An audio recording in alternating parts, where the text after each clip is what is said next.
And welcome back, ladies and gentlemen, high elves, dark elves, Shadowkin and Lizardmen. Of course, the Ogre Tribes, you guys are welcome here too. And you know what, we gotta give a special shout out, because this video is gonna be tailored towards a demographic that might need some help getting on over here in Raid Shadow Legends. So shout out to all the Gungans, Droids, and Kiata Mundi Coneheads. That's right, everyone. Today in our video gaming division, I wanna talk about a topic that I think would be very helpful, especially for a lot of you guys out there who might know me from Star Wars Galaxy of Heroes, a game, a distant cousin to Raid Shadow Legends. And if you're coming to Raid Shadow Legends, there are some things that do carry over to Raid, but there's a lot of stuff that doesn't. And I want to help kind of give my guide, top 15 plus tips and tricks and other things I would love to know when I first started Raid Shadow Legends come from Galaxy of Heroes. So I would say this also applies to non-Galaxy of Heroes players, just kind of general beginner tips, but I really want to kind of reference Galaxy of Heroes because there might be some nuances that don't transfer over one to one. So let's get down to business. I mean, at the very core, it's a similar game, right? It's a hero collector game. You're going to collect a variety of characters from a variety of different factions, and you're going to use them inside of the various content out there that the game provides. However, that's pretty much where similarities stop, even from character acquisition, character upgrading, theory crafting, whole different ballpark. And I will say this, Raid Shadow Legends, in my opinion, has way more depth in terms of theory crafting than Galaxy of Heroes, where Galaxy of Heroes, the main draw is number one, the Star Wars IP. Raid doesn't have that luxury, so they make up for it with a lot more characters, a lot more theory crafting, and a lot more content. But how do you engage with all that content as a new player? Well, let's talk about that. I have several groups of conversation points here. The first thing we're going to talk about is the startup. How do you just get started up? What's the best way to start? Then I'm going to give you guides on what you should focus on first. Whether a new player, you're coming from Galaxy Heroes and you want some pointers like what should I focus on?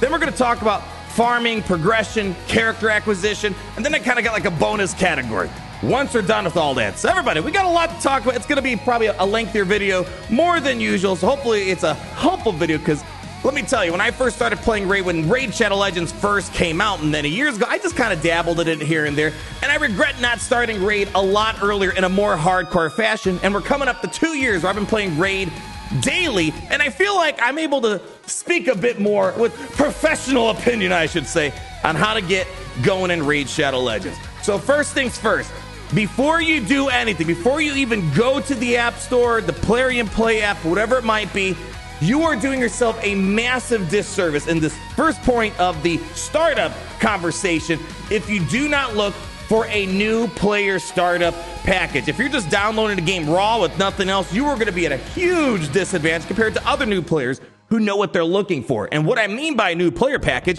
is something sort of the following. If, for example, use my link down below, QR code up above, you're going to get several characters in this bundle. You'll start off with a Tholan Foulbeard right away, a banger legendary, one of my favorite legendaries that just came out a few months ago. You get Ugo at level 10. Once you hit player level 20, you'll get Tagore, and at level 30, you will get Ruella Deville. I don't know if her last name's Deville. It just feels good saying it like that. And of course, I'm going to recommend mine because it's the best one out there, confirmed by me, myself, and I. But there are a variety of new player starter packages that offer a couple characters to get you up and going in your journey. So that way you're going to be rocking some powerful characters to clear a lot of the early milestones you need to get through as fast as possible. Secondly, after you get your new player package, whether mine, someone else's out there, you in your first 48 hours need to take advantage of the new player promo codes. What you have out there currently, it's going to vary, so you have to just kind of look at the time you're starting up Raid Shadow Legends, is something like this. So at the time of this video, these are the promo codes that are available for new players within your first 48 hours. If you wait too long, you miss the window to start up a new account. These are all legendary characters. At the time of this video, I would recommend either Tahanarak, which is the promo code Desert Queen, and since I'm trying to talk specifically to Galaxy of Heroes players, Tahanarak is the equivalent of Darth Treya. But imagine Darth Treya that works with non-Sith characters too, with anything out there. And that's what we're going to talk about, the depth of Raid Shadow Legends that Galaxy doesn't quite have anymore. They used to once upon a time. Ultimate Death Knight is also another fantastic option. UD King, all one word. So let's say, for example, you open up Raid and you type in UD King. Again, it has to be within the first 48 hours of starting a brand new Raid Shadow Legends account. It can't be on your phone that you installed Raid a couple years ago and you're downloading it again. It needs to be a complete new device. So what I would recommend doing, if you want to make sure you're starting fresh, use the Plarium and Play app, which is their PC client. Over here, as you can see, you can download Raid Shadow Legends on PC and just start a new account, use a new email that you haven't used before, download Raid that way, and start up in that direction in case you think you may have started Raid before on your iOS, Android device in the past. And then you click on UD King, and as you see, I'm not a new player. I don't get the promo code. So essentially right there, if you use a new player package like mine and the promo code in the first 48 hours, you'll get 2 legendary champions right away. These are fantastic legendary champions and some top tier epics. Of course, varies depending on what promo code or new player package you end up picking up. So that way, when we talk about what you should focus on, this is going to be a massive head start in the right direction. And sometimes it's good to check and see if there's like another free champion in a login calendar. Usually several times throughout the year, they do have one. Make sure you check because, like, for example, right now we have Ezio for everybody, not just new players. And if you log in for 7 days, you get Ezio Auditore for free. A lot of fun with this character. So you don't have to worry too much about that because even if you're an older mid player, they give that out as well. But it just makes things even better. So, for example, if you started right now, you get 3 legendaries and 3 epics. Pretty insane start. Small note, this is not the end of the world if you pick something else. When you start off Raid Shadow Legends, you're presented with a few rare champions. I'm just going to keep it simple. You're going to want to pick up Kale. Definitely the best rare out of the bunch. But again, you're going to quickly outgrow Kale, and you're going to be using more epics and legendaries. For example, like the ones that I would give you, like Thol and Foulbeard. But just keeping it simple, Kale is the way I started Raid Shadow Legends. And did I even have it? Yeah, I think I had my promo code for the new player package was a lot weaker than what you guys have now. You guys got a lot easier, but Kale is a very solid damage dealing rare champion. So don't want to go too much into it because you're going to quickly outgrow it. But this is the one I would recommend you pick. Now, one more thing before you get too carried away on playing Raid Shadow Legends, eventually you will have the opportunity to join a clan. Now, if you go to the link down below, you'll find my clan's Discord server, the Real Gary Legion. We got a lot of amazing people. Even if you don't want to join a clan with us, if you just want to kind of get familiar with Raid, ask for tips, tricks, guides, there's amazing people in my Discord server. I've learned from so many of the amazing people in my clan here. Shout out to Ben. Paulie's fantastic. I mean, all these guys are fantastic. Mr. Koo, Timster, all these guys, I'm standing on the shoulders of giants. The reason why I got so much of a jump start was because I learned from these fantastic players. Where's Ben at? Where's Ben? Did I already pass him? Ben's another great one in our clan. So getting into a clan is going to be important, especially as we focus on this next chapter I want to talk about is what do you actually focus on first? So, all right, you got all these new characters up and running, right? You got your Kale, you got your 48-hour promo code for the new player. You got the new starter package. Okay, what do you focus on? And this is the thing about Raid, especially if you're coming from Galaxy of Heroes, there's not really a lot to do in Galaxy of Heroes. In Raid, there's actually, I would say, so much to do. It's easy to get lost in the sauce and not know what to do. It's a lot. It's overwhelming. I'm going to try to condense this as easy as possible. When you first start Raid Shadow Legends, I'm going to nail it down to about 4 things you should focus on. Really 3, and the other one's kind of, you're going to inadvertently work towards it. The first thing you need to focus on, especially with your new promo code characters that you got, the campaign. Progress through the campaign. It's going to teach you the very basics, how to level up your champion, understanding how to putting artifacts on them. Your goal is to clear through them as fast as possible. Number 1, it just gets you going on the learning curve. Number 2, as you go up in difficulty, you will start picking up some sacred shards, which is one of the most important methods of getting new characters in your roster. Amazing characters, not just any characters, amazing characters into your roster. And also, as we're going to talk about in the next chapter, it's also going to help you get to the most ideal location for leveling up your characters, which is going to be, spoiler, 12 stage 3. Level 12 or brutal, stage 12, stage 3. Which again, let's not get too far ahead of ourselves. And as you're going through this and you're learning, all right, I got to level up my character a little bit more, I got to level up a little bit more, and you're picking up sacred shards.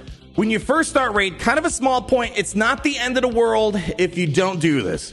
As we're going to talk about in the next part with farming progression and all that, in your first couple 48 hours, I believe, when you start Raid Shadow Legends, you get a boosted drop rate on legendary characters, essentially doubling your chances of getting a legendary on the Sacred Shard. So if you happen to clear those campaigns as fast as possible, I would open up those shards, because when you're a new player, one of your top priorities is getting new characters into your roster, new and powerful characters, and Sacred Shards is the best way of doing it, and you're going to multiply your chances of getting them. So campaigns, helping you learn, get Sacred Shards, open up those Sacred Shards if you see a 2x drop, double drop on the probabilities of getting a legendary character. And speaking of Sacred Shards, this is going to be one of your big long-term goals that you're going to focus on. The missions. This is something I completely ignored for way too long, and I feel like an absolute idiot for doing so. I don't know if you guys saw it. Let me go ahead and hide my screen for my ugly mug. You don't need to see me. Down here, you have this missions tab. Now, in Galaxy Heroes, the missions tab is largely irrelevant. Although I will give Galaxy of Heroes credit. Lately, they are making it a bit more important with their Lightspeed tokens. So that's something I think they're actually taking a bit more serious. Before, the longest time, minus the past month or so, the missions really mean nothing. In Raid Shadow Legends, their tutorial missions are huge. You want to focus firstly on the Arbiter missions. And as you can see, I've already done it. It does one of several things. Number one, you'll get a free guaranteed champion, the Arbiter, who is the queen of all PvP-based combat. She's got great uses out of PvP arenas and whatnot, but she's the girl you're going to want to have with her massive turn meter boost that she gives to your team.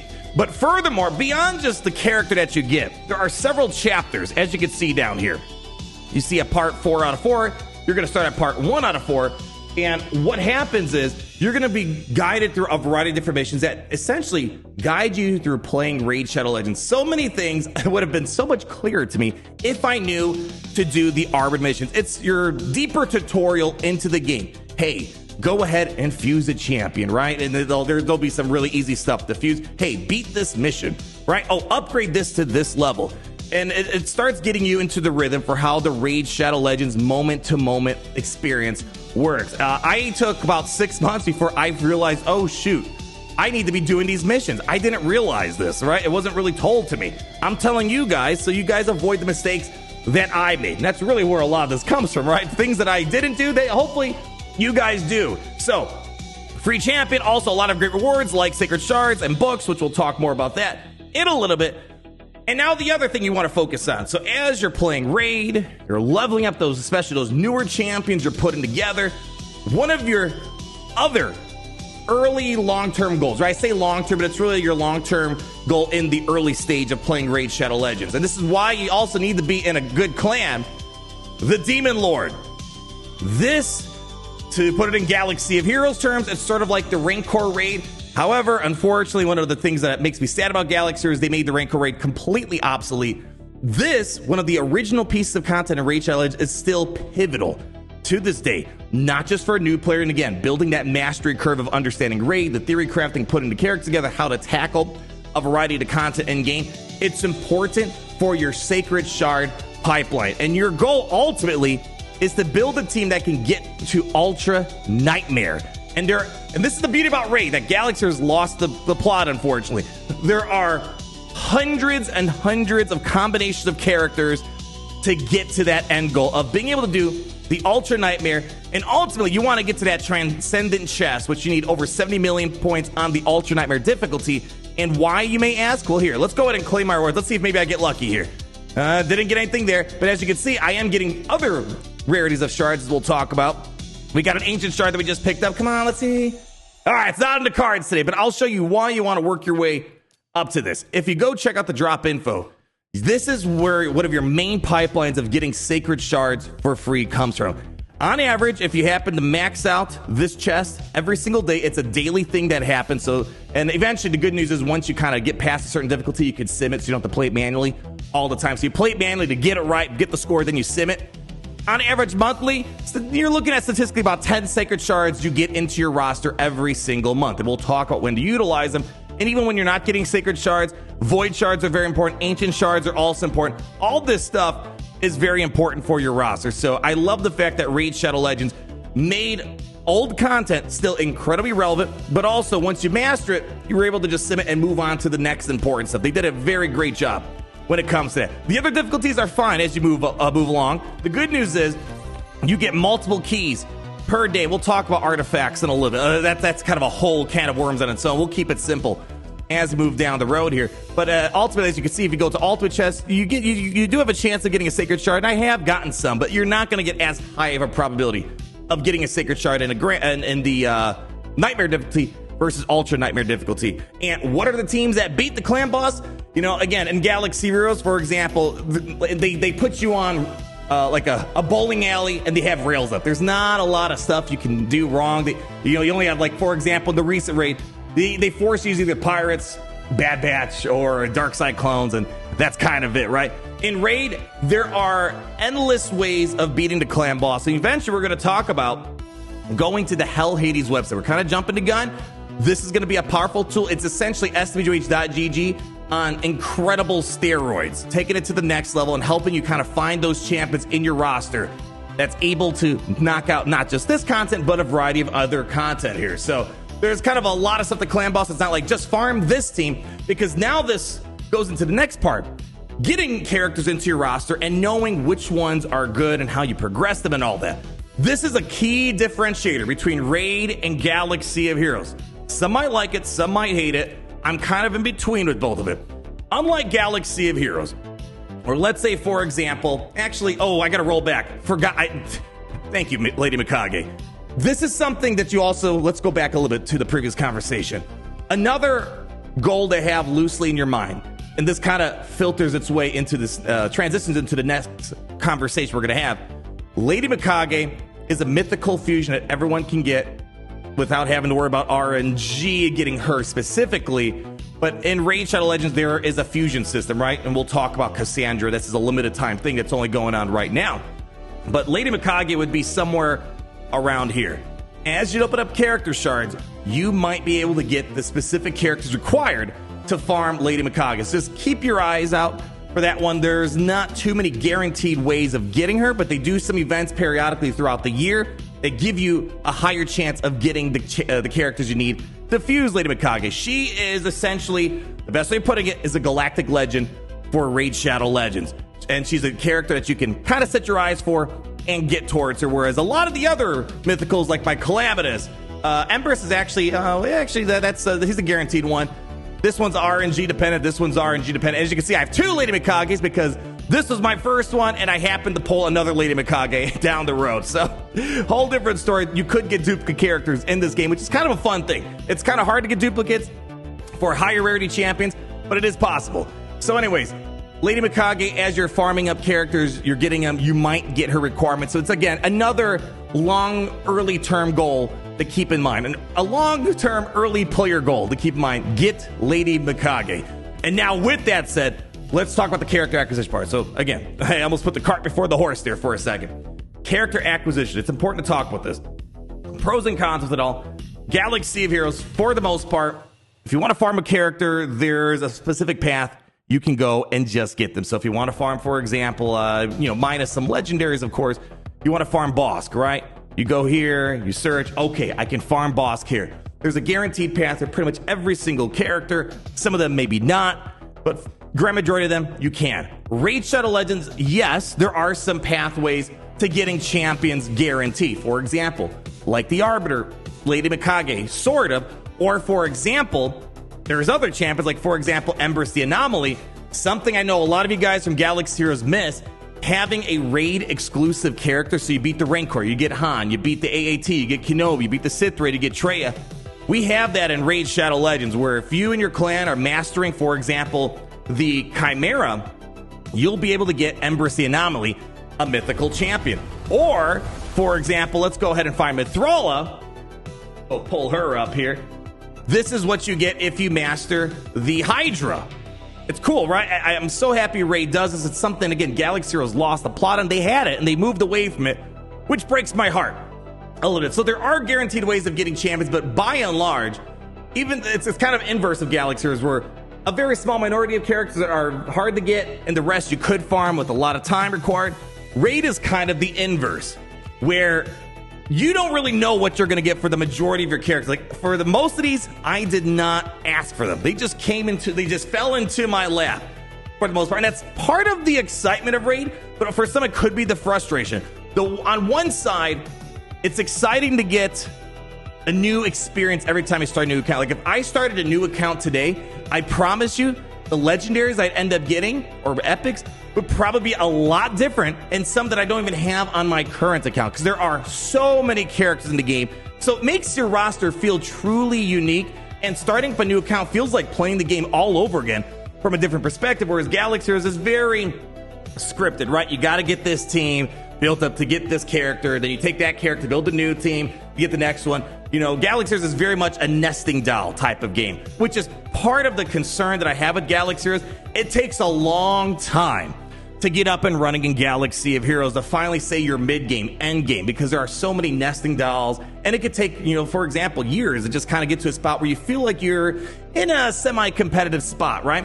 Whereas in Raid Shadow Legends, the goal is just to get a couple of really good legendaries that can carry you through a lot of content. So the bar is a lot lower in Raid to just get a small team together of a variety of awesome characters and tackle on the campaigns, the arenas, the clan bosses, the chimeras, the hydras, the doom towers, all this stuff out there. So a bit of a pro and con. One thing I want to add before I get too carried away, in Galaxy Heroes, the goal is to collect every single character, because you need every single character to progress, to get the next team, the next this, the next that, right? It's the big nesting doll. Don't worry about that in Raid. Raid Shadow Legends, the goal is not to get every single character. If you're getting every single character, you must be an oil tycoon, right? And that's part of the fun of Raid, because you don't have to worry about getting every single character. It's just about getting characters that can make up powerful small teams for you to build with. I think that's one thing that people come from Galaxy Heroes to Raid and they get frustrated. Like, I want to get this character. I'm not going to be able to beat the game unless I get this character.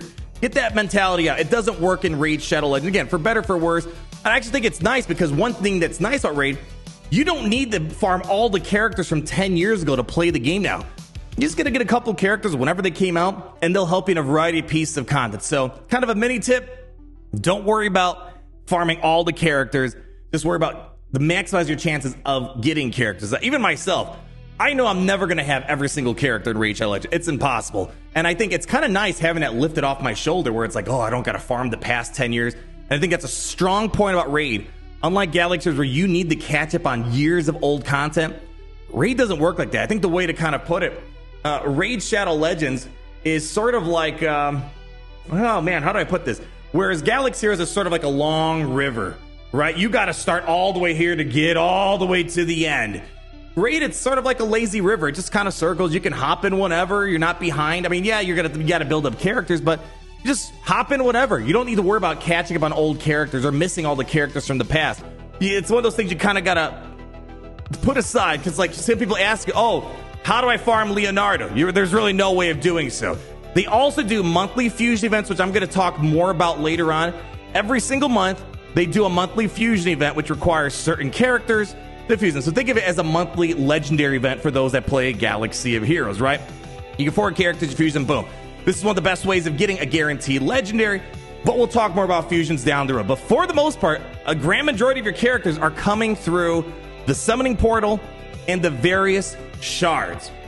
Now, the best way of getting characters is through the sacred shards, because here, as you can see, we have a variety of different tiers of rarities here. Mythical obviously being the best, right? But very difficult to get mythicals in this game without those guaranteed routes that we talked about.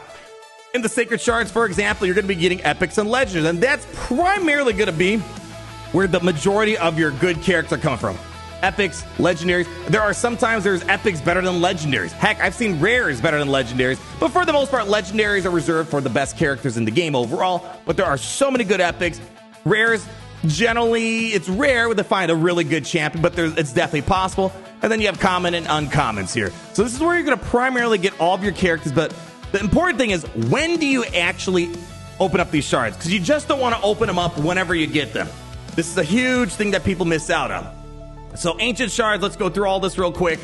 You can see, for example, mystery shards. These you can open up pretty much whenever. These are going to be important for getting food, as we're going to talk about, into your roster and doing your daily activities. But if you take a look at all the rarities here, there are times throughout Raid, usually every month there's a few times, where they will double the drop rate for a particular shard. So Sacred Shards, they'll run a 2x. And so instead of a 6% chance of a legendary, you get a 12% chance of a legendary. Primals, very rare they do this, but they'll double the chance of getting a mythical from 0.5 to 1%. And I somehow still pulled characters. Despite that 1% drop rate, not as often. Ancient and Voids also get very frequent 2x drops as well, where instead of a 0.5% chance of getting a legendary, you can get a 1%, and instead of 8% of an epic, you get at the 16% chance at an epic, right? So there are going to be times where you're going to want to open up your shards during that period of time. When you're a new player, your primary goal is opening up those shards when you see 2x. You want to maximize the chances of getting good epics, good legendaries into your roster. There are other different types of events. There's events that have progressive chance. I generally recommend staying away from that. As a new player, don't really want to do that until you get later on down the road. And once you're at a spot where you feel like you got a good roster that's able to tackle a good chunk of the content and raid, your perspective on when to open up shards is going to differ. Like, for example, I'm not as concerned about getting new characters into my roster because, as you can see, I've done pretty well for myself the past 2 years of playing Raid Shadow Legends. And I still got more in the pipeline that I'm upgrading. We're going to talk about upgrading characters in a moment here. But eventually, you're going to change your mentality to not looking at shards as a method of getting new characters into your roster and expanding it. You're going to see this as a currency to knock out the events that happen monthly. For example, to get the fusion event. Like, for example, we have an event coming up that's a summon rush. You need to spend X amount of shards in order to get the stuff required to do the monthly fusion. So, again, that's more of a longer-term goal. But for the foreseeable future as a new player, until you feel like, hey, I'm able to do a lot of this content, your focus, if there's a 2x, you have shards, open it up. Just to try to keep it as plain and simple as possible. So, all right. Talked about character acquisition. Now, I want to talk about, well, all right, you're getting new characters, whether they're common, rares, epics, legendaries, even mythicals. How do you know which ones are good ones? And this is where the Hell Hades website comes into full fruition. There are so many aspects to the Hell Hades website, not just from that swh.gg type of thing where you can look up a character, see their stats. They have a fantastic first look resource for understanding how a character fits in the game, and more importantly, how it fits into your roster and your priorities for the content holes you're trying to fill. They also have, for example, a hot utils aspect where they can help you with mod management, also kind of looking at your roster and kind of giving you guidance on what you should level up first. But the free aspect that I want to show you guys, when you go to Hell Hades, now again, I'll leave a link down below to this. Let's say, for example, you get a new legendary character. Let's take, for example, Tholan Falbeard. So you go here, type in Tholan, right? That's the champion I give away for free when you start up a new account. And you click on search, and it's going to show you the character, and it's going to give you a first overall rating. And I actually think in the context of Tholan Falbeard, it's a bit underrated. I actually think Tholan Falbeard is more of a 4.5 star character. But again, for a first look, it's a fantastic resource here. It does so much stuff for just understanding where things lay. As you can see, more stars equals more better. So it shows you a variety of content in the Raid Shadow Legends and how good that particular character is. So, for example, let's say hey, I want to build up a Demon Lord. So, well, look, Tholan Falbeard is a 4.5 star overall Demon Lord character. Also very solid for Hydra. Also very solid for Chimera. All those core clan bosses that we talked about earlier on in this video, right? But maybe you don't want to use them for Scarab King. Not going to be all that good. So when you get a character, if let's say you're focusing on Demon Lord and you get a character good for Demon Lord, well, maybe you should make that a higher priority. Or let's take, for example, I don't know, let's take another example so you can kind of see things from a different light. Not all legendaries are good. Like, for example, what's a character that might not be the greatest in a lot of people's eyes here? Let's take this Crackling the Blackened. This character, not all that good. I upgraded it specifically because I need to flesh out the faction, and that's pretty much it. I needed it for a faction wars, which is essentially a game mode that requires you to have X amount of characters in a faction to beat. But as you can see, not all that great, right? And you can see, but there are things that it excels in, right? So here's the thing about Raid. There are so many characters, and in Galaxy Heroes, the content pipeline's very narrow. We only really focus on like Grand Arena, and then the characters just have to be good for everything else. There are so many characters that are sucky in one mode, but they might be so good in another mode. Like, for example, this character's not great in Arena, not great in the Shogun Grove, Not really great in Demon Lord, it's okay, but hey, very good for Amius, right? Even good for some of the hard mode dungeons. And that's one of the beautiful things about Raid. We have so many different lenses to analyze a character, whereas in Galaxies, we kind of expect the one character does all because there's not a lot of variety of content to do in the game. So keep that in mind. Some characters are going to suck in one way, excel in others, excel in everything, suck at everything. So use the Hell Hades website to kind of determine what you should be upgrading first. And now when you've done that, you got these new epics, legendaries, rares. Again, some rares are pretty good. Like, for example, a couple rares to look for. I'll actually pull them up real quick in my roster. These are just a select few, but this just goes to show you don't want to always skip out on all these different characters. As we said, Kale's really good. Coldheart, that's a character you'll probably get quite frequently. Very good as well. Painkeeper, also fantastic, able to keep producing cooldowns. Think of it sort of like an Omega Bad Batch V2 type of thing. Apothecary, also pretty solid. So there are a lot of rares that are also helpful for your roster as you're progressing inside of Raid Shadow Legends. But you can see I haven't used Apothecary too recently. His artifacts are pretty old here. So I want to go over to the Tavern now. Once you've determined what are the good characters in your roster, then we can finally talk about progressing the characters. Again, this is where things branch quite differently from Star Wars Galaxy of Heroes, where Galaxy of Heroes, for better for worse, I honestly think a little bit for worse, they rely on a gearing and a relic system, right? You got to take your character to gear 12, then the relic, then you got to go from relic 1 to relic 10. I find it to be quite an unenjoyable experience. Raid has a much lower vertical progression ceiling, where it stayed flat for a long time in Raid Shadow Legends. Whereas Galaxiers, they're always adding on top of vertical progression, new things on top of a character, right? New relics that you got to upgrade. The nice thing about Raid, it's not as high of a vertical progression. Raid relies on horizontal progression, so adding more and more characters, more and more content that you got to kind of tackle. That's one of the nice things about Raid. So you're not going to be gearing up a character per se, although we'll talk about that with modding in a moment.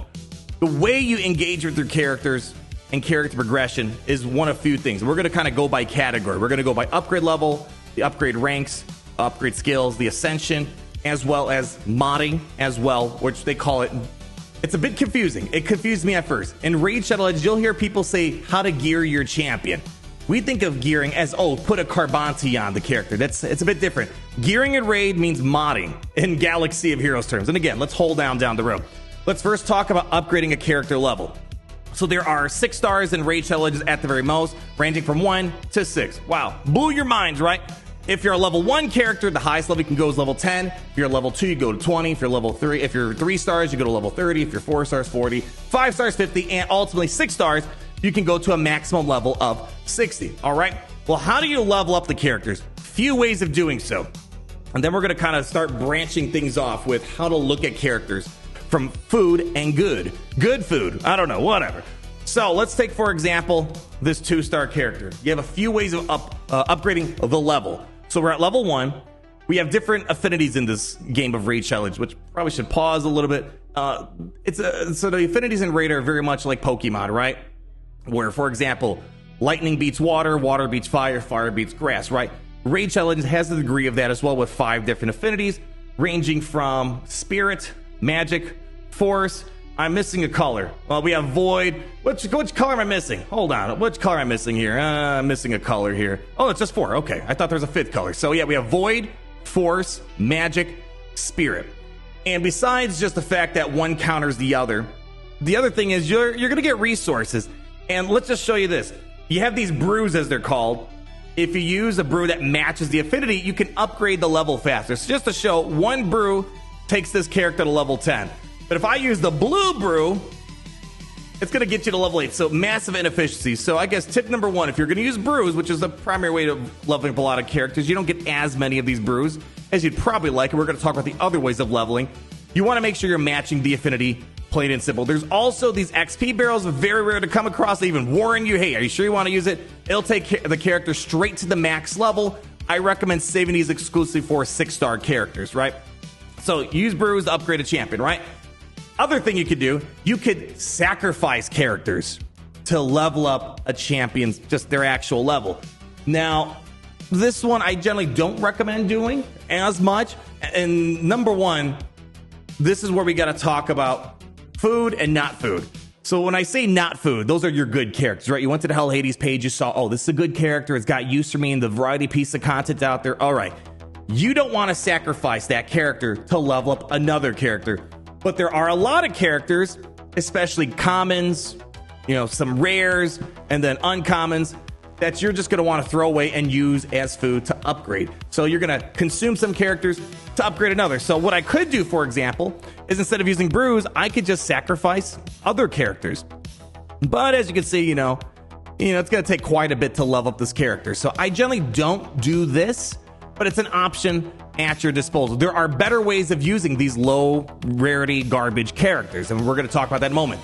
The third way is primarily going to be the big way of doing so. And this is coming back to what I told you guys earlier about going to your campaigns, knocking that out, and on brutal difficulty, as you can see down there, the best place to do this leveling process is going to be on the Brimstone Path, Stage 3. So brutal 12-3. It's the best way to level up your champions. I'm going to show in a moment here. And this is going to help you in several things, not just leveling up, but also getting silver into your roster. So let me show you what this is. You want to find one character that you can trust to carry. Alice the Wanderer is fantastic. I know you could use the promo code to get her, as I showed you earlier. I would not recommend using it on here. There are much better characters there. Alice the Wanderer is a fun character, though. And you'll see a little bit in action here. And what you're going to want to do, let's take some of these, I think I have a couple one-star characters to speed this up a little bit more. We're going to go look for some one-star characters all the way down here just to show you what I'm trying to get at here. And what you're going to want to do is send them into battle with the character that can carry.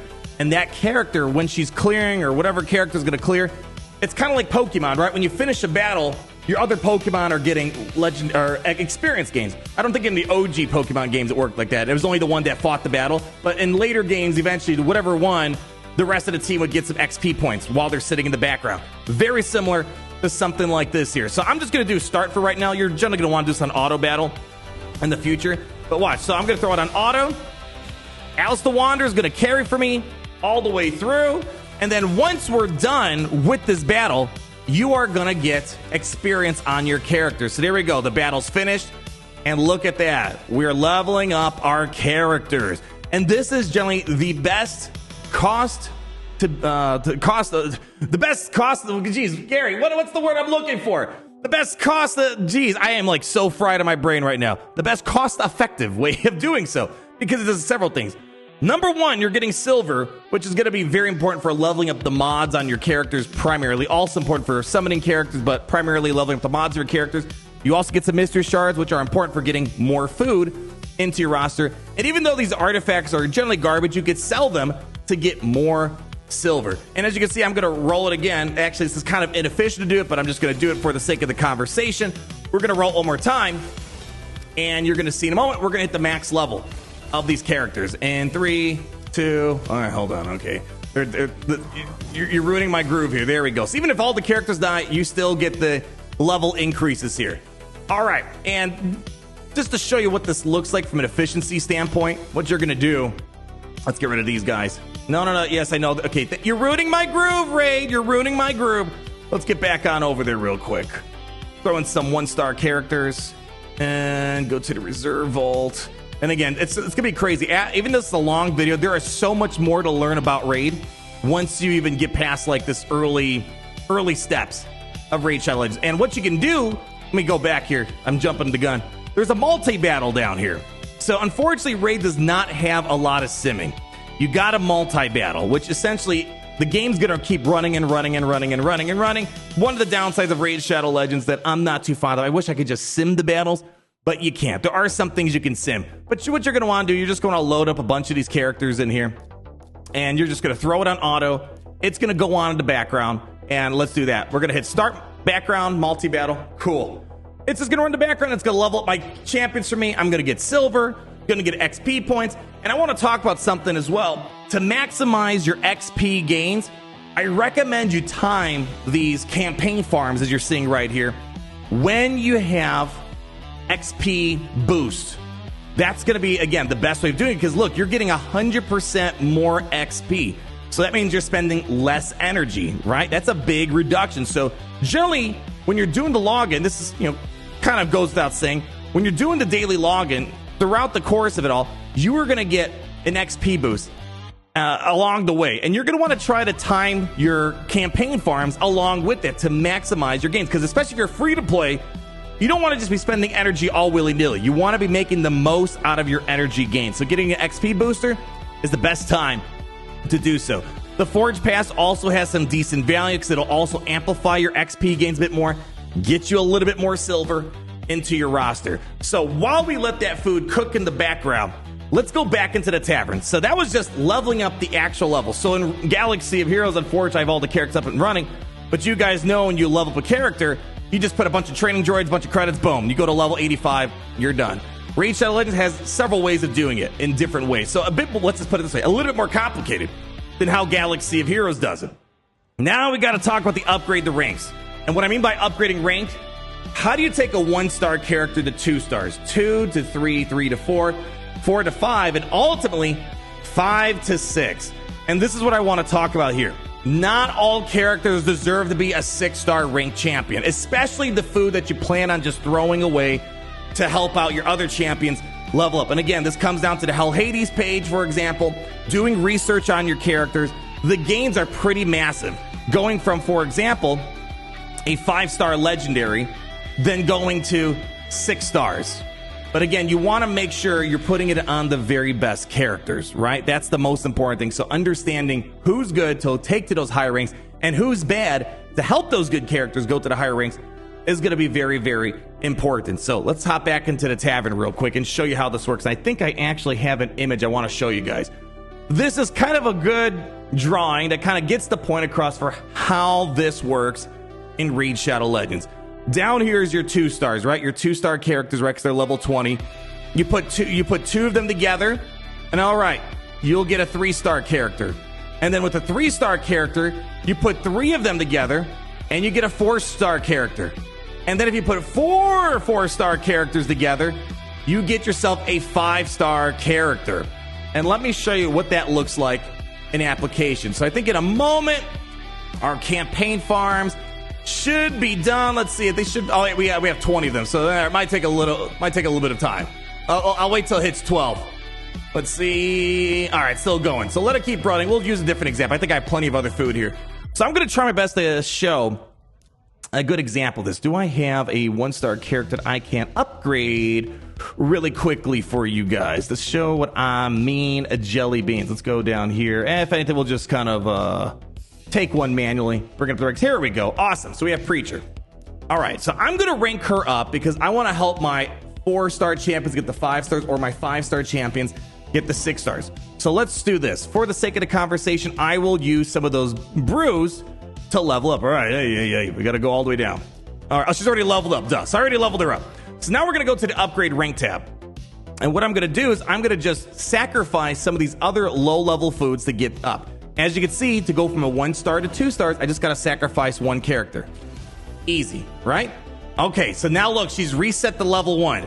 So as we said earlier, you're going to either go through the campaigns, sacrifice other champions, or just for the sake of convenience, for the purposes of our conversation, I'm going to go ahead and use brews again on her. So let's go ahead, get some of this up and running. We're going to give her the max on potions. Awesome.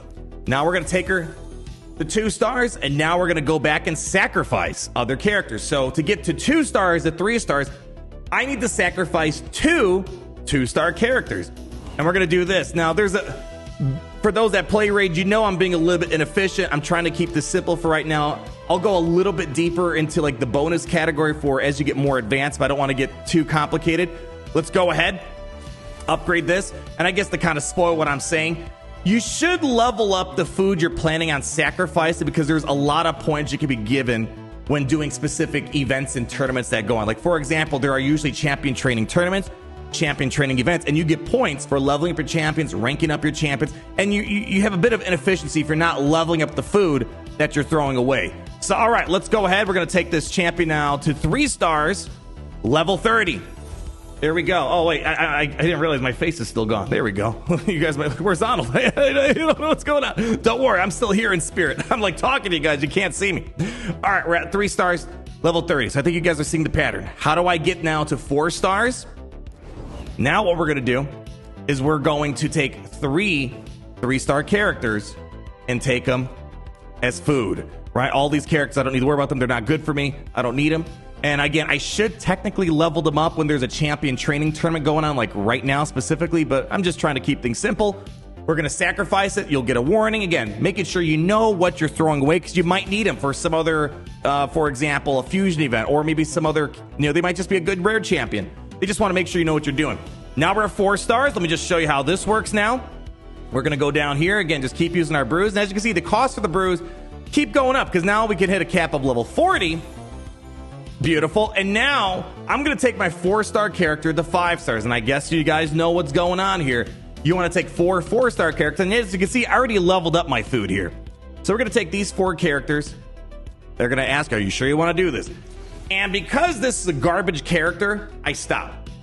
I stop at 5 stars. And what I'll end up doing, so let's look at some of the characters I have in the pipeline that I would want to upgrade. Let's go look at some of my 5-star characters. Eventually, I want to upgrade, for example, a 2nd Tholan Foulbeard. I already have one, but why not another? And as you can see, I can now, where the heck is, where'd she go? Oh, she's in my reserve vault, I think. Yeah, let's see.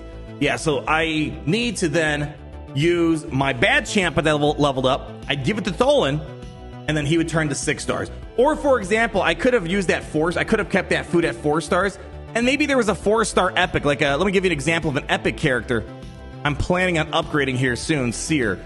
Yeah, the Madame Cerise. I want to get her to 5 stars, so I would take that 4-star food. Let's see if I have some laying around, right? Let's see. Do we have any? We just had... Oh, here we go. Get rid of that. Yeah, now we're cooking. Yeah, those filters are going to be godsend as you navigate through your roster. Where the heck are they? Yes, here we go. So if I want to take Madame Cerise to 5 stars, I would take some 4-star food, take her up to 5 stars, right? So you just need to know what you're upgrading and what you need. So Madame Cerise, I would need to take 4-star characters to 5, and then a couple 5-star characters to get her to 6 stars. She's definitely a very solid epic character.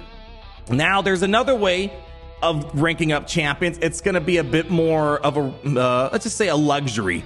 And it's these chickens up here, right? These chickens act as food, right? But instead of leveling up through the campaigns and then doing the whole food tree, they just kind of speed up the process a bit. And as you can see right now, I have 18 4-star chickens. So what I can do, and you know what? Screw it. I'm going to do it right now. I've been actually pushing this for way too long. Madame Cerise, as you can see, I have some chickens right here. I could just give her this. This essentially acts as a 4-star character I was planning on throwing away. And as you can see, boom. We upgraded her, and now she's at 5 stars. And then again, I would take some 5-star characters I don't want, give it to her, and then she would go to 6 stars. So I hope that makes sense of the ranking process. It is definitely a bit more involved, but once you understand the basics, it's second nature. It goes by quickly. But this is something that kind of took me a while to grasp onto. It's just a food tree. Everything kind of funnels its way up. And again, the subtle thing about this, it makes even the worst characters in this game incredibly useful. Whereas a lot of games struggle. You have a bad character, it's just a bad character. It's not helpful in any regards. Even the worst champions, they have purpose. And that purpose is what you're seeing right here. So keep that in mind. Very, very important. All right. I'm going to skip on skills just for a moment, just kind of staying on track here. As you get new stars, you also have the opportunity of doing purple stars. And you can't see under the red stars, which we're going to save towards the end. That's a bit more of an advanced thing. You don't need to worry too much about it when you're starting up. There's 3 star colors. You have your yellow stars, which is what you've been seeing for a while now. You have purple stars, which requires ascension. And red stars are a complete RNG fest, but it's the ultimate dopamine when you get something. These require different potions here. And these can be acquired through the various void keeps inside of the dungeons. And also, as we saw from other things, I see it saw them upgrades. Like, hey, you want to upgrade? You want to buy some stuff, right? Generally, a lot of deals in Raid you can skip out on. There are occasionally some very solid deals, but for the most part, a lot of those deals are subpar at best, I feel like. But when you go to the dungeons, which we haven't talked too much about, and again, doing the Arbiter missions is going to kind of tell you, hey, do some of this, do some of that. But when you need to ascend champions, you need to focus on these different keeps, each of them, again, with a different affinity. And they open up at different times of the week. But again, if you do the Arbiter missions, it kind of guides you through that a little bit. So those, let's go back to Madame Cerise real quick and just pull her up. Let's see, Cerise. There we go. So it's Cerise. as you unlock new yellow stars, you have the opportunity of throwing on some purple stars. We're going to go ahead and Ascender, and again, it'll help you increase your stats, sometimes unlock new abilities on particular characters. It's nice. Purple stars are not that hard to do. For the most part, they're fairly easy to upgrade. There's no RNG, and the resources aren't too hard to come across. Red stars, whole different story. We'll talk very briefly about them towards the end of the video. Now let's talk about upgrading skills. If you thought Zetas, Omicrons were tough to come across in Galaxiers, it is way harder in this game. You have different books which are used to upgrade character abilities, and you need to be incredibly efficient with when using them. And unlike Galaxiers, when you get a new character, you just level them up for the most part right away. Maybe you don't have the Zetas right away. In Raid, you got to be very cautious when you do so, because few problems. Problem number one, the books are hard to come across. Number two, the other issue is, this is one of my least favorite parts about Raid Shadow Legends and Galaxiers, when you imagine Datacrons for abilities. It's not quite that bad, but it's the same thing. It's RNG. You don't know quite what you're going to get. So let's talk about the different rarities here. You have rare, epics, legendaries, and mythicals. It's very straightforward. Rare books you want to use on rare characters. Epic books you want to use on epics. Legendary books you want on legendary characters. Mythical skill tombs you want to use on mythical characters. You do not want to use legendary books on epics. You do not want to use your epic books on rares. It's horribly inefficient. So keeps things very simple. Well, let me show you what I mean. In Galaxiers, let's say you want to upgrade its ability. You just click upgrade, upgrade, upgrade. You're done. Same thing here. If you want to upgrade tricks and trees, upgrade, upgrade, upgrade. You're done. Not in Raid Shadow Legends. And this is one of the problems of it. So let's say, for example, I really want to upgrade this ability, Midnight Ritual, because it reduces my cooldowns. Well, watch. It's going to probably be nice to me today, right? Let's see. So I'm going to upgrade. And of course it do it. But here, let me do it one more time. Hold on. So I got what I wanted, but there's sometimes you don't upgrade what you need exactly. Yeah, there we go. So see, like all of a sudden it went to the basic there. It's a bit RNG where the books are going to land on the upgrade. So that's why between the rarities of how difficult it is to come across books and the RNG factor, you want to, again, do your research, because even when you go to that Hell Hades page, let's pull that up real quick. It would recommend, like, hey, how much should you book? So like you see 8 out of 10 book value, right? And it'll tell you the priorities. So like, let's say, for example, let's pull up Madame Cerise real quick. Although Madame Cerise is a very good epic champion. Let's go pull her up real quick. I've been putting her on the back burner for so long. I've been needing to upgrade her more. Yeah, very solid epic champion. When you go to booking, you see 5 out of 10 value. And it shows right here, your main priority should just be ability number 3. If you can just max out 3, stop. Save the rest of your books. You do not want to max out the abilities of all your characters. Some, yes, you want to max them all out. But others like this, you'd be a little bit inefficient if you maxed out everything. So I'm going to see if I can try to do that. So let's see if I get lucky, if I can hit this one more time. This is ability number 3. Come on. Let's see. Nope, didn't get it. Let's see again. Can I try here? Move out of the way. Move out of the way. Go. There's a tournament going on right now that gives me points for this. Still, see, you can see it's a bit of RNG. Like, I keep getting this. I want this, because right now I feel like I'm kind of wasting epic books. I don't really need everything else on her. Tricks and treats, I got the other thing that's not what I'm looking for. Come on, just need one more book on there. But you can see probability is not on my side, because right now I'm statistically more likely to hit those other 2 abilities rather than this one. So we'll just keep going for the fun of it. We're already this far. Tricks and treats, still not getting what I want. And basically what I'm trying to show, if I was able to just max out, there we go. So I would stop right here. I don't really have too much of an incentive to keep upgrading her abilities. I got what I wanted based off those loose priorities that Hell Hades gives you guys out there. So again, check this out and it'll say, hey, this is a good champion. Put all your books in, maybe not so much, and it'll give you the priority of what you should upgrade first, right? Knowing when to stop, essentially. So that's another thing that's really a big difference from Galaxy of Heroes. So that's pretty much the core of upgrading all of your characters. And again, it's a lot of stuff that we kind of went over there. So hopefully it makes sense. I just wanted to kind of walk you through all those different things out there. And let's just say, for example, here, for example, I can't use epic books on her. You don't want to use you do not want to use mythical books. No, sirree. No, sirree. I would just use legend books. I'm not going to use those now because legendary books are very difficult to acquire. And I've spent a couple dollars here and there. Let's just say that. All right. Boy, that was a lot to go over there. There's actually technically one more aspect that's really important to go over. Oh, and as you can see, my multi-battle finished. So let's go actually pull that up real quick. And you can see in the background while I was doing other stuff, it leveled up my characters. And let me just show you what that looks like. To speed this up a bit more, you can see there's an instant, there's all these instant buttons right here. So we're gonna hit instant rank upgrade, and it's gonna show you all the different stuff you can do. Like, look at this, I can upgrade 48 characters from 1 star to 2 stars. Boom, look at that. Oh, hold on, there's a lot going on. And there we go. And now we have a lot of 2-star characters that I can turn to 3. So you eventually get a big pipeline. So you don't have to do them individually. I just kind of did the minutia of it all so you can kind of see the moment to moment. But they have tools to speed it up on a macro bulk level as well. There's one last thing I want to talk about in terms of character progression, and that's modding. So in Raid Shadow Legends, it threw me off. I'm like, what are you talking about gearing? There's no gear in this game. It's modding. In Raid Shadow Legends, they call it gearing. And it makes sense. Even though they don't have a traditional gear system, which I'm happy, I hate those type of gear systems, to be honest. I much like this, where essentially mods are way more important than in Galaxy's, where Galaxy's mods are sort of cherry on top, mostly to get extra speed on your character. There is so much. This is like one of the first stages of theory crafting that you don't unlock in Galaxy of Heroes. In Galaxy, it's mostly, all right, how much speed you can get. There's so much more that I want to make sure you guys know. So in Raid Shadow Legends, you have your modding system. And there are so many different mod sets. They call them artifacts in this game, right? I'm using the terminology interchangeably here. And again, great first step of knowing how do I mod a character. Raid Shadow Legends is Hell Hades website here. There are going to be mod suggestions. Where are they at? Right here. So gear recommendations.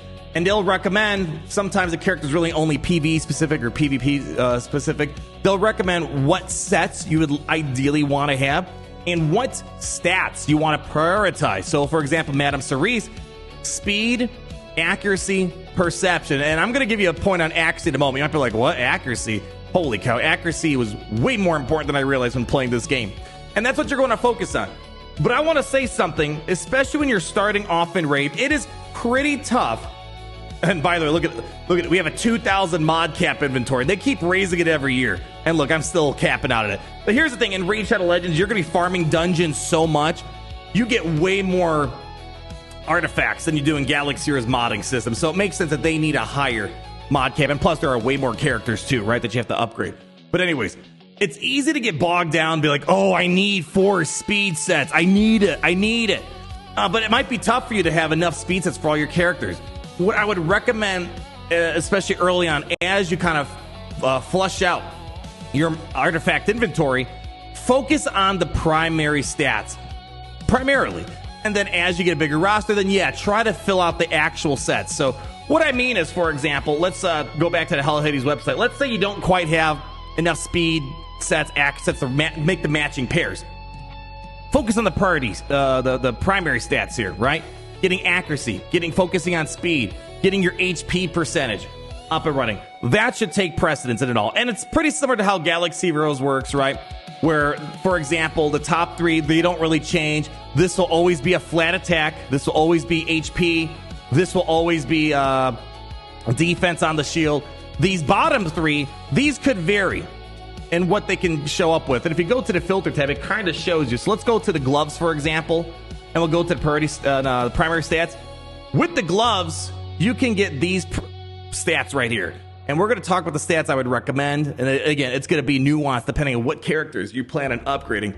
But generally, you know, crit rate's very important. Crit damage is important. HP percent's important. Attack is important. Defense important. To keep things simple, it's generally recommended not for the top 3, right? Because the top 3, those the flat stats, right? The non-percentage HP, attack, and defense, you don't get anything else for the top. So you don't want to delete those. But I generally recommend for all these these middle 3 artifacts, I should say, delete HP flat, attack flat, defense flat. Don't worry about those. And depending on the characters you're upgrading, focus on HP percentage, defense percentage, attack percentage, crit rate, crit damage. It's going to tell you what you're going to want to do. Just follow the Hell Hades page to keep things as easy as possible. There are also secondary stats, very much so like mods in Galaxy of Heroes, right? That's not too different. You have your speed boots, so this would be essentially your arrow in Galaxy Heroes. For the most part, you're going to want to have speed on these boots, right? And then the bottom 3 are important for a variety of reasons. There are sometimes what's called a 9-piece set. So right now, for example, I'm rocking a protection set, which as you can see, it's a 9-piece set. So it helps you get to those higher set pieces to get additional stats. onto your characters. Not everyone's like this. Every artifact's going to be a little bit different, and you can kind of see it denoted here. So like, for example, life set, it's 2 for a matching set. Speed, it's 2 for a matching set. And if you don't know what it does, well, guess what? You just click on it, and it should be able to give you, I'm blocking it again. Get rid of this for a second. Let's click that. All right, let me hide my ugly mug. You put 2 sets together, you get 12% extra speed. So it's good just to kind of get yourself familiar with all these. And I want to talk about accuracy as well. Like, it's accuracy, you get plus 40, right? Resistance, you get plus 40 resistance. Lifesteal heals by 30% of damage dealt. So go in and get familiar with it, just so you know what the sets are. And what I really want to focus on is the stats that weren't too pertinent in Galaxiers or made any sense in Galaxiers mean everything here. There is really no useless stat in Raid. And I want to talk about accuracy first. Now, at accuracy in Galaxiers, that means your probability of hitting a character, which is, right, it's not a very helpful stat. In Raid, this is essentially potency in Galaxy of Heroes terms. The chances of applying debuffs.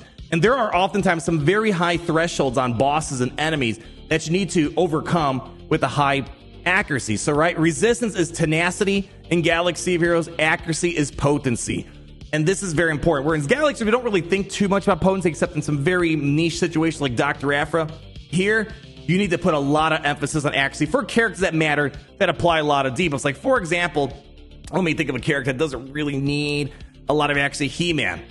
I don't really need accuracy on the guy. He's just a pure on damage dealer, right? So his thing's going to be a bit different. But a character, for example, like Ninja, I need some good accuracy, a good potency on him to make sure he's landing his debuffs. Or let's take, for example, a character that really needs it as well, Geomancer. He applies an incredibly important debuff, and if you're not landing a debuff, he's not a very helpful character. So, again, not every character needs accuracy. That's why you want to check those resources to double check. So just want to make sure you're not ignoring it, right? In Galaxy, we don't really think too much about potency. It's very important in this game for characters that need it. Even characters that need potency in Galaxiers, we don't really think too much about it. You generally land the debuff. It's pretty... I feel like it's pretty rare when I'm trying to land a debuff and I'm not landing it and I needed a potency set. It's not a very common thing. And I wish Galaxiers would do that, where mod sets mattered more or have more variety in mods. They haven't really fleshed it out that much. Anyways, other stat that we take for granted in Galaxy of Heroes, crit rate or crit chance in Galaxy of Heroes terms. Generally, we don't really use crit chance primaries in Galaxy of Heroes. Generally, we opt for crit damage. We generally land the crits that we need to. And that's it. Or we just rely on offense gains. We don't need to worry about actually landing a critical hit.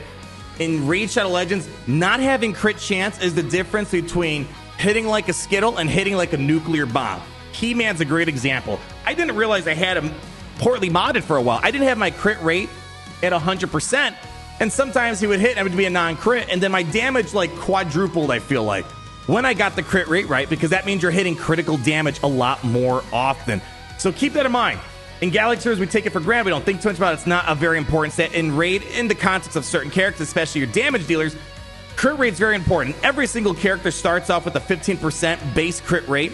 And if you want to make sure you're getting to 100%, well, that means you got to get your... Calamitous is a different story. He's got some skills that help him get additional crit rate. But let's take, for example, Ninja. You want to try to get to 85% through the artifacts. And one of the primary ways of doing that is through the gauntlet. That's one of the ways of getting a big boost to crit rate. You can also get crit rate through your secondaries. Let's see if we can find one. Yeah, so you can get some crit rate through the secondaries. Ideally, again, this is getting really into the deeper weeds of artifacting. Ideally, you would love to get to 85% additional crit rate without needing the glove.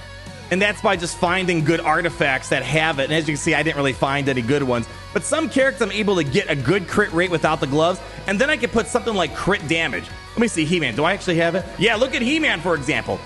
Instead of worrying about crit rate, I can focus on crit damage, throwing on, and also you can ascend gear, so purple stars, so you get additional stats out of them.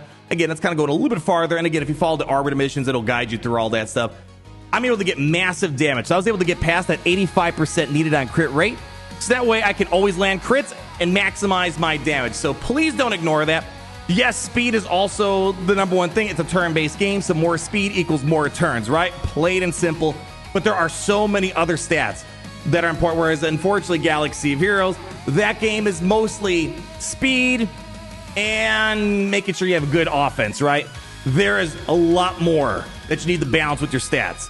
and also so many more sets that you can work with as well. And as you can see, even my He-Man, he's kind of got a mixture of stuff where I got one set, but I don't really have the other set.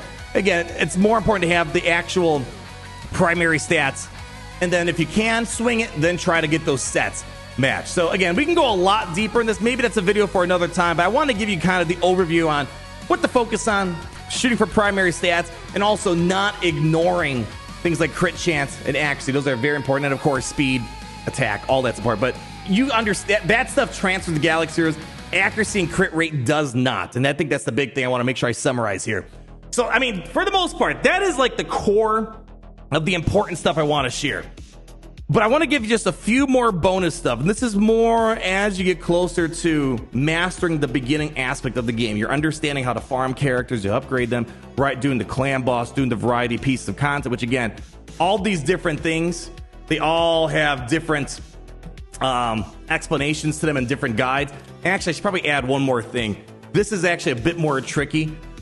All right, let me talk about this real quick. All right, let me go back. I want to make sure I kind of clear out the air. You know, these are your abilities, right? We talked about abilities. There are blessings. Blessings come through red stars. Essentially what blessings are, it's when you get red stars, and we'll talk about red stars in the bonus stuff here at the end, you can unlock a new unique ability that you can equip onto your character. So as you can see, there are a variety of blessings that you can equip, and it gives you just it gives you another layer of theory crafting for your character that you unlock. And again, if you don't know what to throw on your characters, Hell Hades has a lot of great suggestions on each character. Just search them, so I don't want to go too much into them. Generally, just follow that. There are some things where you want to be a little bit different, but to keep things simple, follow the Hell Hades recommendation here. And then let's talk about relics. Relics are essentially datacrons from Galaxies, but permanent and way more tame, right? So datacrons, they're random, right? You don't know if you're going to get them, when you're going to get them, and they get deleted after a couple months. Raid is the exact opposite, and they help you kind of, again, equip a datacron. They give them extra power, but again, a bit more tame. Like, look at this. Ignore 10% of the target's defense when attacking as a higher max HP, right?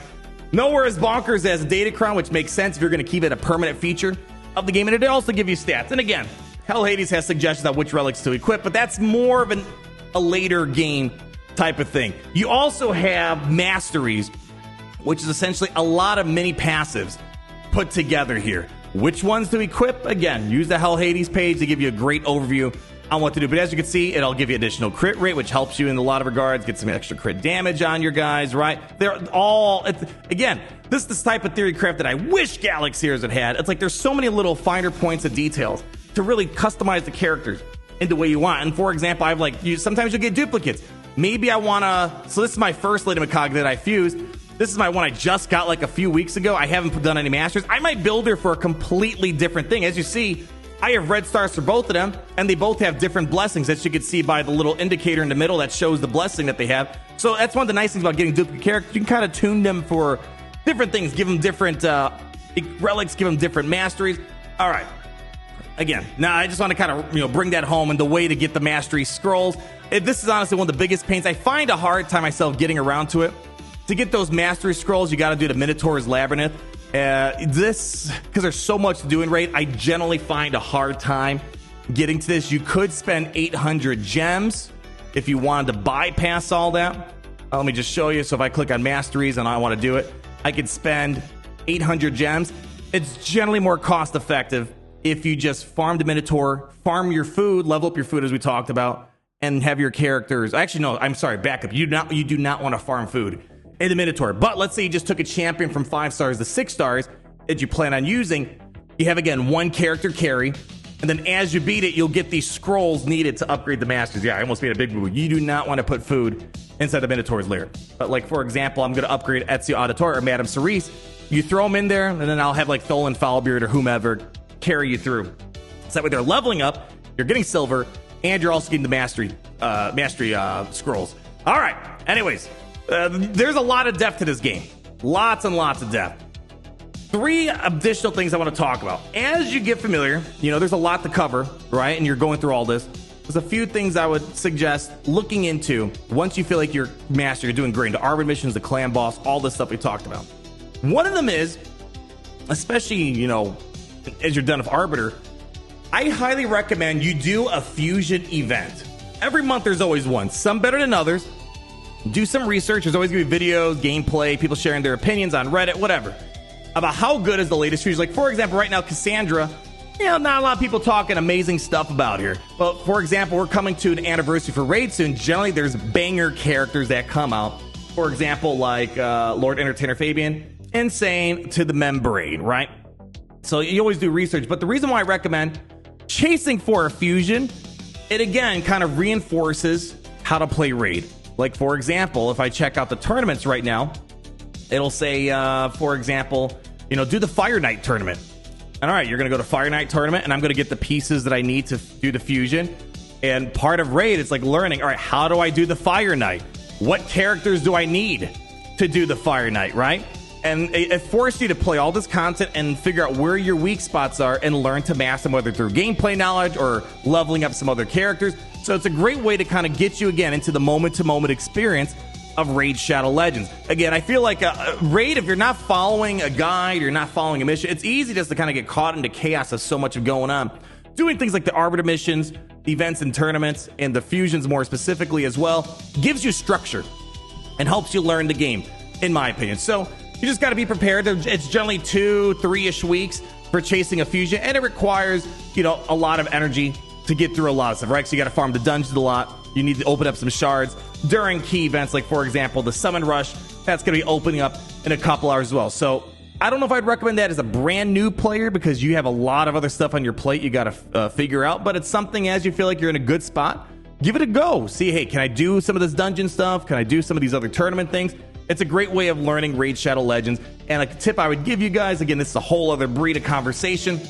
Let's actually do this. Raid Shadow Legends generally has the calendar, so you can see when these events show up. Let's go to news. We're going to click on this, go to details. It's going to pull up a tab. You get a calendar, right? Let's open this up. It shows you the schedule of things to come. One very important thing. I know, boy, I can talk about Raid for a long time, man. Let's keep it simple. You want to try to multitask several events and tournaments at once. One of the biggest mistakes that I made, there would be a Spider Den tournament, and I would do it right away. And then there would be a Gear Hunters tournament right after. That was massive inefficiencies. What, for example, you want to do, something like the following. You see there's a Dragon tournament and a Gear Hunter. They line up. You do them both at the same time. When you do the Dragon tournament, you're getting points for Gear Hunters. You're multitasking. Same thing here. Like, for example, there's a Gear Hunters that starts at the tail end of Ice Golem, right? So let's look at this. So you see Ice Golem starts when this Gear Hunters end.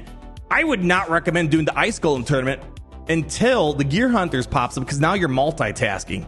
Same thing as Spider Den. You want to do that Spider Den at that tail end of the Gear Hunters. Again, maximizing your energy because you don't want to spend money or energy, whatever you want to use. If you're using your energy inefficiently, you're going to end up spending money. And this is why I'm saying this. You want to make sure you're double dipping your energy, right? You're maximizing for two different events at once. Again, there's a lot of different things that go into it, but just a general tip when you get to that point, when you look at the calendar, try to make sure you're lining up things. You generally, especially with dungeons, you shouldn't be farming in dungeon unless there's a 2-for-1 special going on here. Anyways, that's a whole other conversation. That's more something later in the game that you're going to do for sure. I always do the legendaries monthly since December of 2024. I could have done it earlier, but I had no idea how to use them. I didn't know what to do. I've been playing Raid Hardcore since, what was it, June 2024, right? And I felt so lost. And eventually I was like, all right, I'm going to do one of these fusions. How does it work? And then it clicks. Once you do one fusion, the game clicks so much more in your mind. Thing number 2 in the bonus category, Soul Stones. So I kind of kicked the can down the road for this. This is where you get your red stars on the characters. It's a massive RNG fest. Yes, there's a wish list that you can put characters you wish. You pray to RNGesus to get you those red stars. It's not going to guarantee it because when you open up a stone, it's going to pull from the entire collection of the game. And it's going to vary in rarity, and it's going to vary in the stars. So it's kind of tough to get exactly what you want at what stars you want. But sort of similar to Soul Stars, the shards, to open up characters, my rule of thumb is the same, especially early on. Your goal is to maximize the chances of getting something good. So generally they host 2x events for Mortal Immortals. I think occasionally they do for Eternals. But like, for example, Mortal Soul Stones, especially free to play, it's primarily what you're going to be having. Sometimes Immortal Soul Stones. just open them up when there's a 2x event. So that means you have a higher chance of getting a better rarity champion at a higher start as well, depending on whatever the 2x boost might be. So again, trying to keep it simple as well. You could potentially pick up some specific characters inside of the Soul Merchant, right? Like if I want, I could take my Deacon Armstrong to 4 stars as well, but I'm not going to. I'm going to save the resource. So there are targeted ways of doing it as well. A bit random. The shop always refreshes every single day. But again, don't need to go too much into this because this is a little bit down the road. Open them up when there's a 2x event. And I think I already kind of talked about relics a little bit. All right, artifact crafting just kind of goes into the modding. There's also artifacts you can craft. Most of the artifacts are farmed by beating certain game modes, farming the dungeons, but you can also craft relics. This is a newer addition to Raid that came out, but what is it? About, almost a year and a half ago at this point. This, I wouldn't worry too much about. I honestly believe you can get by Raid Shadow Legends without needing this. You'll get materials without even knowing sometimes. Just by doing the Chimera, doing some of the Grim Forest content. There's so much content they'll give it to you. But it's just that for me, it's the cherry on top. I can do most of the stuff in this game, but pretty much everything without it. But it does add a nice little flavor of power onto your characters that helps out a ton, right? Like, my Calamitous was fine before Cat's Gaze, but you know what? It helps out a little bit better having that extra crit damage. It really is the cherry on top. A grand majority of your character's power is going to come through the artifacts, the stars, the ascending of the stars, even those soul stones, the masteries, the skill abilities. This is really the last layer of vertical progression on a character, like just that little thin layer of cherry on top. I say it's about maybe 5% extra power, maybe 10. Some things are a little bit more impactful, but it's not like Datacrons where it can take something and do a massive 100% swing in another way. There are some good ones though. Again, I want to make sure you know there are some good ones, like take for example Wixwell. This Volcardiac Heart, pretty solid. I'd say this is more than 5% gain, but again, I was able to do what I needed with Wixwell without it. It was a nice level of power on top of it. Anyways, guys, this is, again, I'm trying to focus like a new player, Galaxy of Heroes converter experience, whether you're quitting Galaxy or whether you want to play Raid simultaneously. This is essentially all the stuff I wish I knew when I first started playing Raid. And again, there is so much more to go into. How do you beat all these different dungeons, right? The faction wars, what characters are good for them as you're fleshing out your factions, right? We focus on Demon Lord, but there's also the Hydra, the Chimera, Doom Tower. So much content in this game, and I really appreciate that this game has so much theory crafting to it, from just mixing and matching different characters. You're not just kind of pre-programmed like it has to be this or the team doesn't work. That's the beauty about Raid, and part of why I kind of like getting random characters, because it forces me to use characters in situations that you normally wouldn't have otherwise here. So there's a lot to learn about this game. The skill mastery, the knowledge mastery, I should say, it's definitely much higher than Galaxy of Heroes. And let me tell you this, I've been playing for 2 years, and I still have so much to learn. I'm always learning new stuff, whether it's a new character, new combo, new ways of playing the content, or even just like basic stuff. Like, I didn't realize, for example, the affinity bonus that we talked about.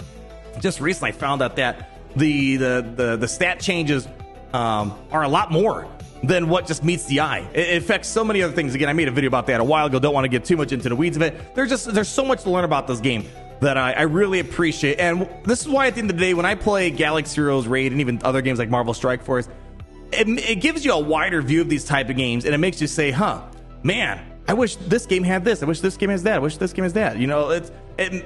It's nice being able to appreciate other things that games do well, things that other games don't do well. And that's why I like being able to play both Raid Shadow Legends and even Galaxy of Heroes, right? I will say, in terms of actual content, gameplay, theory crafting, Raid Shadow Legends takes the cake, but I still love Galaxy Heroes because, well, it's Star Wars, right? That's the main thing, and it does have it has a little bit of theory crafting, but it's at once upon a time, Galaxy Heroes is more like Raid, where there was a lot of mixing and matching going on. We're a little bit past those days. Sometimes it peeps its head out, but anywho's, I don't want to make this video too much longer. That's just the start. I highly recommend for anyone out there, at the very minimum, go to the Discord server down below if you want some people to chat with. And hey, if you're watching this video, whether you're from Galaxy of Heroes, coming here and you know Raid, you don't know Raid, I would love to hear your thoughts down below, tips that you wish you knew that you'd want to share for beginners, right? There's a lot of stuff to go over. This is just my overview on it all. And again, just a reminder, please, before you even start playing Raid, make sure you look up a new player product package, promo package, whatever you want to call it. And I'm going to put mine up on the screen one more time. There's a link down below, QR code up above. And you'll get all these characters for free in your roster when starting up a new Raid Shadow Legends account. This is seriously, I know I joke, it's confirmed by me, myself, and I.